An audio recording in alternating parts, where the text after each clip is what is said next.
Hello, and welcome back to our show. The purpose of this project is to use our newly acquired knowledge of feedback control to design a real-world control system that is applicable to our fast-paced, technologically driven society. By using open-loop analysis, time-frequency relationships, and other theoretical tools, the team designed an autonomous automobile braking system. 95% of American households own an automobile, making it a cornerstone of transportation technology. As advancements are made towards fully autonomous vehicles, the acceptance of these new technologies will rely heavily on the public's perceptions of safety. One of the most crucial aspects of a safe vehicle is its ability to stop. Currently, the attentiveness and response time of humans are relied upon for safe traffic maneuvers.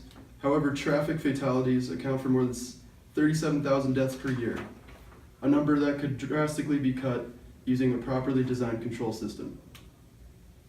Our goal is to design a safe, responsive braking system that is reliable enough to be accepted by the public and adaptive enough to be used in any automobile.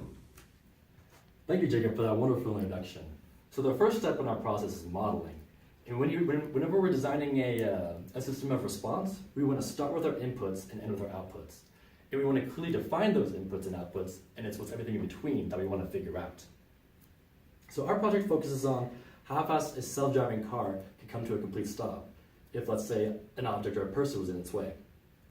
So this means that our input is our braking force, and our output is our velocity. And from our mass and damper diagram, we can see that the braking force is going in the opposite direction that the car is traveling.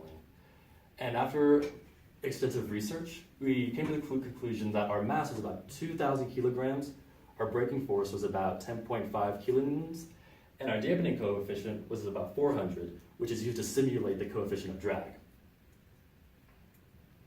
This can then be translated into our open loop block diagram. As you can see here, our input is force, our output is velocity, and everything in between is our function. And then from this open loop block diagram, we can plot the step response. And from the step response, you can see it's a velocity versus time graph. And so from the beginning, you can see our velocity is decreasing to our desired velocity. But the only issue is that it's stopping around 25 to 30 seconds, which is not really ideal if you want an emergency stopping vehicle. We want something more along the lines of about 5 seconds. Thank you, Blake, for that wonderful introduction. I'm Drake. So the next part in our process is analysis. And so based on our first iteration of our project, we determined that the time it took for the emergency vehicle to stop was not really desired. So when we're considering these factors, is it stable? It's stable. But is it slow or is it fast? It's very slow, which is not desired. So therefore our goals were not completely achieved. Just special, Blake. Just special. So after the initial analysis of the open loop plant, we decided to close the loop with a PI controller. Considering the nature of the plant and our results from Simulink, we wanted to decrease the transient response of the system and also completely eliminate steady-state error. So we decided to go with the PI controller. This system was mathematically designed with the unit step input of 1, but can be tweaked for further use. As you can see, here's our controller transfer function and the final closed loop block diagram. Here's our controller, the actual transfer function itself, G of S, and then our output right here. Here would be our open loop plant characteristics, and as you can see, the rise time is 11 seconds and our settling time is about 19.5 seconds. These values are way too high for an autonomous braking system, so we'd like to decrease those just a little bit. Now, here we'll see a couple videos of what different controllers could affect the system.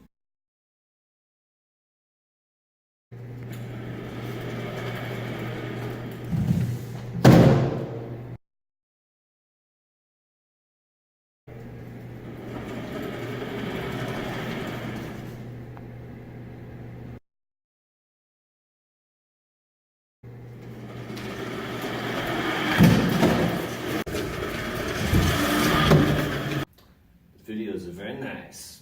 After careful contemplation of the desired specifications, it was confirmed that PI control would best correct our current specs in regard to the goals of the team, which can be shown in the time domain response graph here.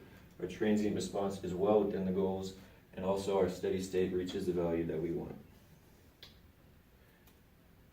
Here is the CISO tool that we use to check our math. The integral control allowed us to manage the steady state error, and also the proportional element allowed us to tweak the gain of the closed loop and assist the system in decreasing its transient response. So here's the rise time, settling time shown after we applied the controller. You can see that it is a stable loop. Our gain margin is infinite, so no matter how much we tweak the gain, our system will be stable, and our phase margin is about 106 degrees, which allows us a little bit of breathing room in our time delay.